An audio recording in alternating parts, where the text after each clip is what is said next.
Hello everybody and welcome to Let's Talk Health on the national station of the CRTV. My name is Alice Esambe Tata. 50,000 children die every year in Cameroon from various forms of malnutrition, according to UNICEF statistics.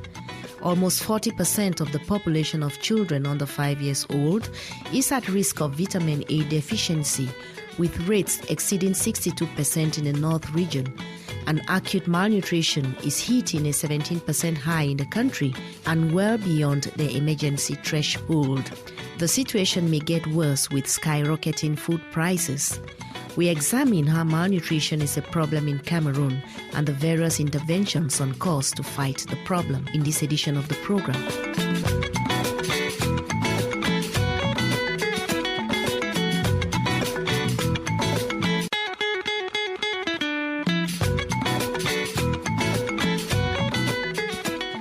Malnutrition is a serious health problem even in its mildest forms.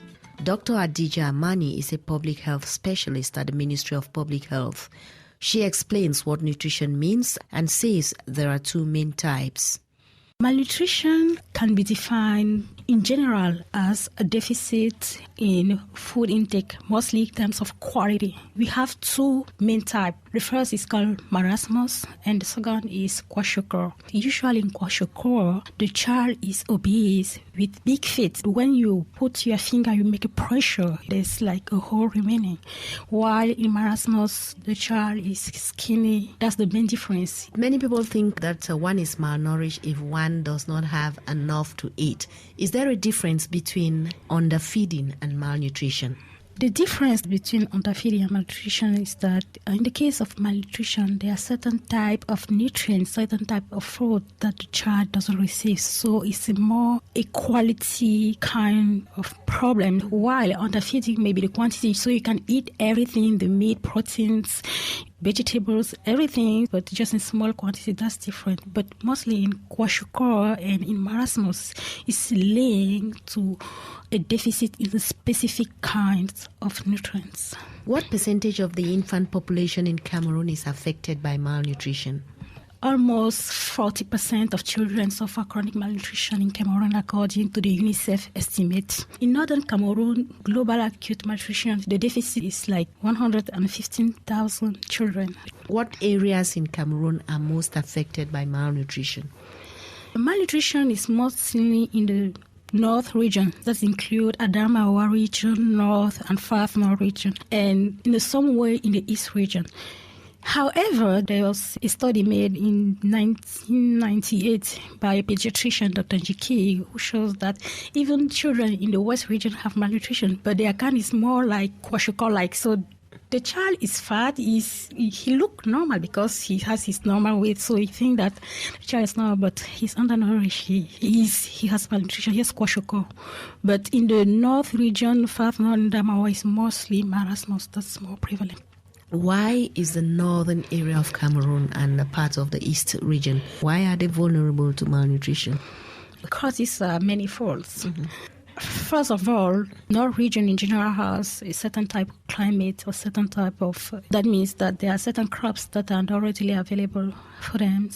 And sometimes we have like heat. Sometimes we don't have enough rain, so that in a year you can have crop failure. So it's the lack of access to food. There's also the cultural practices. In the Adamawa region, for example, women will do pap without groundnuts or soja or other stuff, just water and the flour, which is really poor. But when actually you ask them, okay, you should add peanut, you can add soya beans and all those, they are like, no, this will give skin problems to the child. So there's this problem of cultural practice, and that's transmitted from mother to child. Every mother there knows that you don't need to peanuts, you don't need to put soya beans, otherwise child will get skin problems and other things. So in the East region, however, there's an interesting pattern. You see that what they call delicacy or good food like eggs and the best part of the meat, they will say, no, this is not for children, it's for adults. Children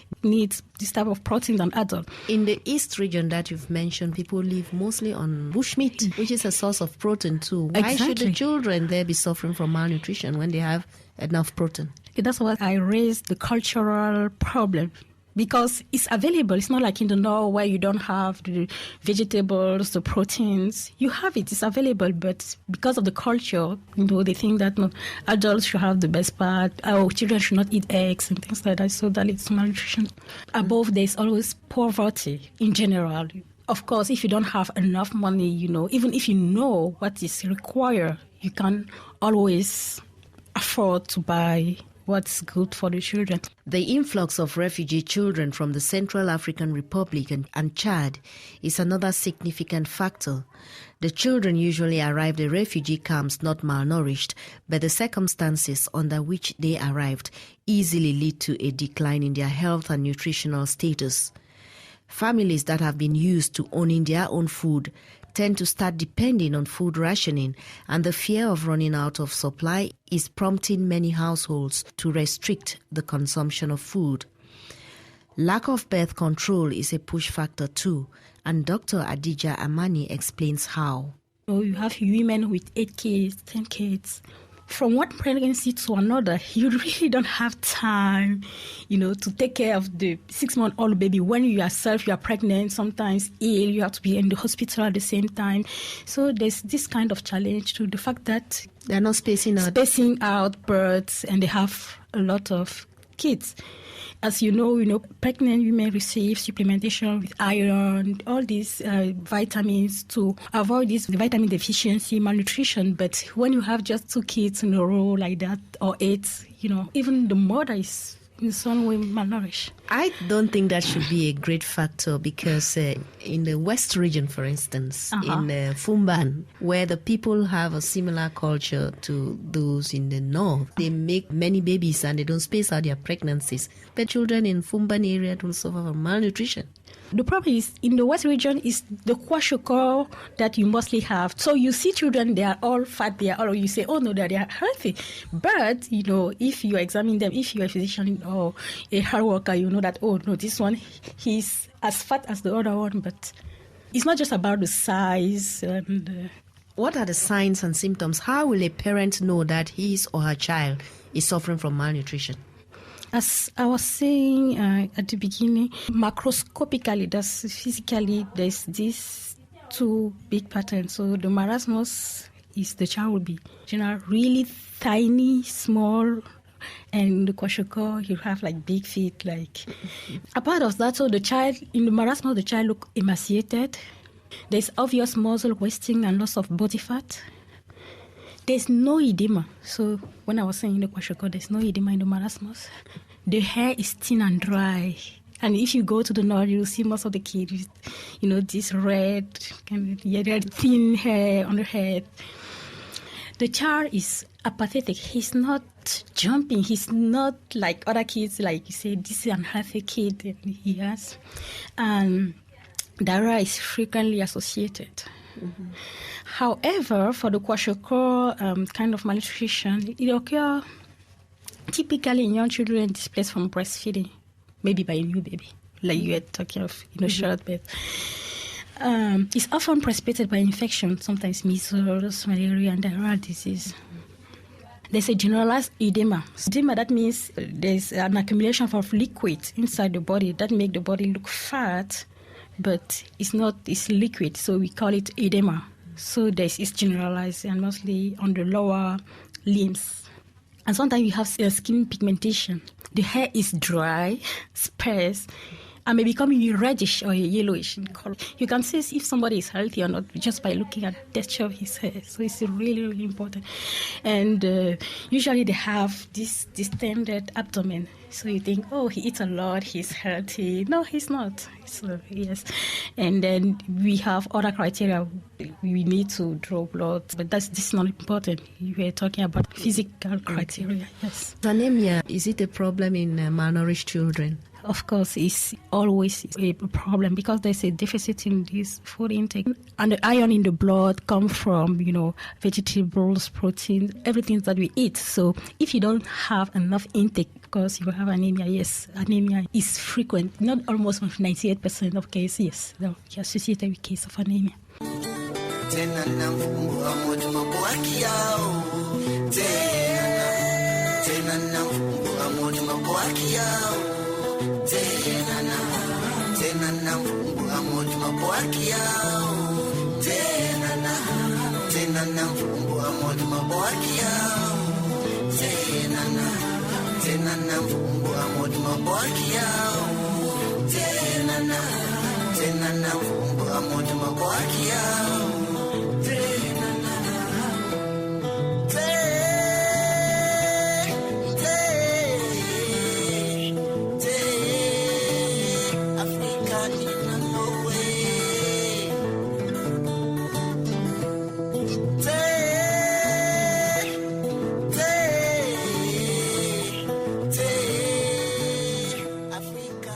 Adequate intake of micronutrients, particularly iron, zinc, folic acid and vitamin A, from conception to age 24 months is critical for child growth and mental development. Children who are undernourished between conception and age 2 are at risk of impaired cognitive development, which adversely affects the country's productivity and growth. What are the effects of micronutrient deficiency on kids? The effects of malnutrition on kids, they are huge. They are huge because we used to say in French that la jeunesse est le fer de lance de la nation. So if you have a child who is starting with malnutrition, who is undernourished, first he will have problem at schools because he will not have the same level of understanding as other kids. Not just because he has malnutrition, but because at a certain age, he needs some kind of special lipids, some kind of special nutrients for the brain, for everything. So if a child is malnourished, he will not perform as well as the child with. Another impact is the stunting. So you have this physically, the child will not be appealing and elsewhere. And again, this is not good for the economy. We just see the problem of malnutrition now, but the impact is huge, like the economy of the country, because if you don't have a productive population, a healthy population, you can aspire to be economically developed. Studies have shown that 36% of Cameroon's children under the age of 5 are stunted, 16% are underweight, 7% are wasting away, and 11% of infants are born with low birth weight.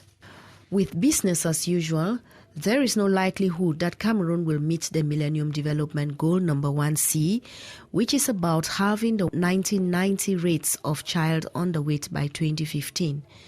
Dr. Adidja AMANI says malnutrition is a government priority and the Ministry of Public Health is doing much to mitigate the impacts of the situation, supported by development partners.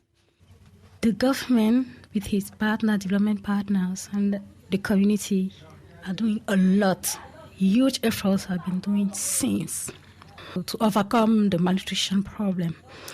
At the higher political level, the President of the Republic, His Excellency President Paul Biya, if you remember in one of his interventions, said in December 2003, aussi longtemps qu'un Camerounais ne mangera pas à sa faim, qu'il n'aura pas l'accès à l'éducation et qu'il ne recevra pas les soins auxquels il a droit, notre tâche ne sera pas terminée. So at the level of the presidency, it is a high priority, as I just said.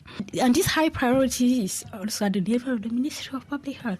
The Minister of Public Health and the Secretary of State in charge of epidemics and pandemics are doing a lot of efforts to eradicate this problem. First, the Ministry of Public Health put in place what we call nutrition coordinators. So at the level of human resources, we didn't have this kind of position, but this has been created just to have people in the field, just to take it off the nutrition problem.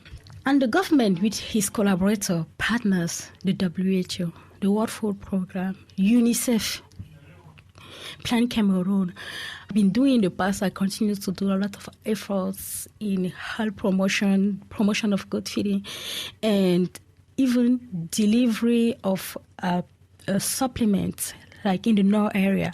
We have what we call the plum peanuts that are given for free to mothers with kids. So it's a ready-to-use therapeutic food that contains a mixture of peanut butter, dry milk, sugar, and micronutrients that require no refrigeration, so it's so adequate for the North Bar region. And no need to be mixed with water, so it's readily available. So the government is giving it for free.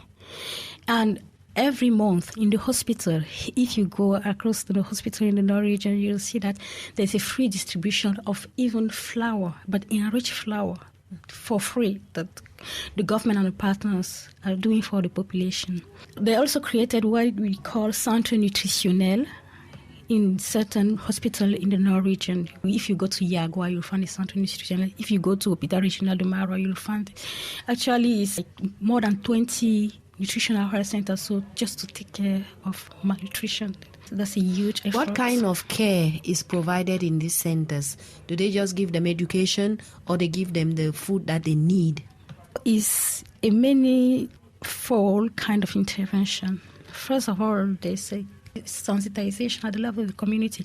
You have at the level of ministry what we call a community health workers. So they are part of the population. So they go in the population when they see mothers, they try to talk to them to raise awareness, like, okay, you should breastfeed till 6 months. You should, and if you have these signs, you can go to this place. You can have this for free. You can have this for free. So population is sensitized in their community. Then when there's a problem, they can rush in anywhere in the hospital where we have nutritional centers, and they'll receive free, plumpy nuts, free F75. There are so many. These are just the generic the names, but yeah, they receive free supplementation. Does one size fit all in combating malnutrition, doctor? What do you mean? The children in the north, do they have identical problems? Is the malnutrition affecting them in the same way that they have to take the same food to solve their problem? Yes, many studies have been done, and they came up with a consistent kind of nutrients that are lacking in those children. So the plumpy nut is made of these nutrient deficiencies. It was not just made like that, and we see that there's a consistency in which kind of ingredients, which kind of so are missing. So the plumpy nuts, everybody. These interventions are laudable, but how far they will go to ensure continuity of food access is another question. The project is long-term, financed with short-term resources. Such projects tend to go to sleep when donor funds freeze. Tena na mfungu amoja mabwaki yao. Tena na mfungu amoja mabwaki yao. Tena na mfungu amoja mabwaki yao. Tena na mfungu amoja mabwaki yao. Tena na mfungu amoja mabwaki yao. Tena na mfungu amoja mabwaki yao.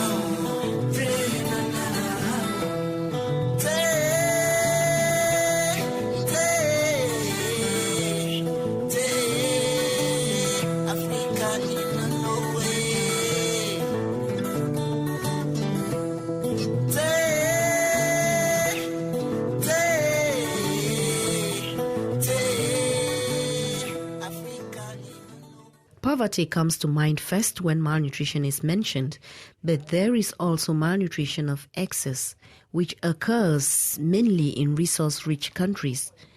This highlights the fact that it is not only the issue of food access, but of caring practices and diseases.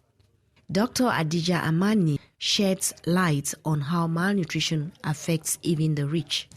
Malnutrition, as people may imagine, is not just the deficit, it can also be the excess.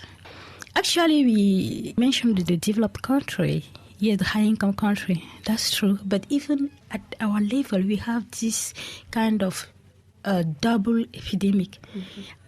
As we see obese children, well-nourished obese children in Yaoundé, we have undernourished children in the north as well. So what happened in the high-income countries is happening here. So you see children don't exercise, they took Diet Coke, they eat pizza They eat shawarma, all these high fatty kind of. Can you tell us elements. briefly what kind of health condition this malnutrition of excess predisposes people to? Excess leads to obesity, first of all. So you see a child with overweight. This overweight, actually in high-income country, as you pointed out, you have a 6-year-old kid with a heart attack. He already had hypertension. He has diabetes. So obesity will lead to diabetes, will lead to hypertension. And you have children with a heart attack at 6 years. Okay. That had happened in the U.S. What is the way forward in solving malnutrition in Cameroon?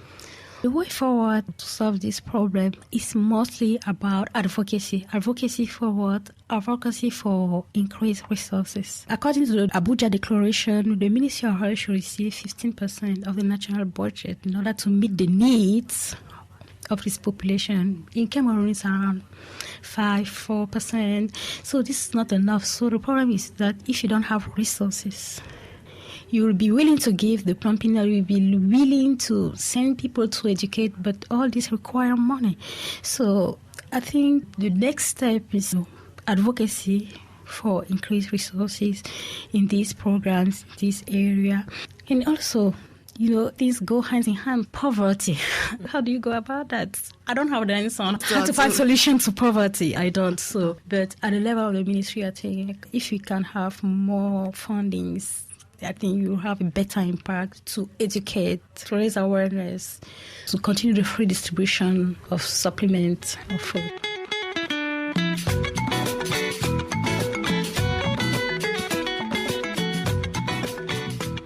Solving the problem of malnutrition in Cameroon goes beyond money. Education and sensitization are also very crucial, even though health campaigns seem to be falling on deaf ears. In spite of the many campaigns promoting breastfeeding, for example, only 20% of all newborns receive breast milk, and 4 out of 5 infants under 6 months are not exclusively breastfed, whereas breast milk contains all the micronutrients a child needs, and it is cost-free. Families need to be aware of young child feeding practices and complementary feeding, for good nutrition is not just about adequate supply, but also what kinds of foods are provided to the children. That is the beat we had for you today. I am Alice Esambe Tata. Send us your comments and suggestions to alicetata@yahoo.com. Thanks for listening and goodbye.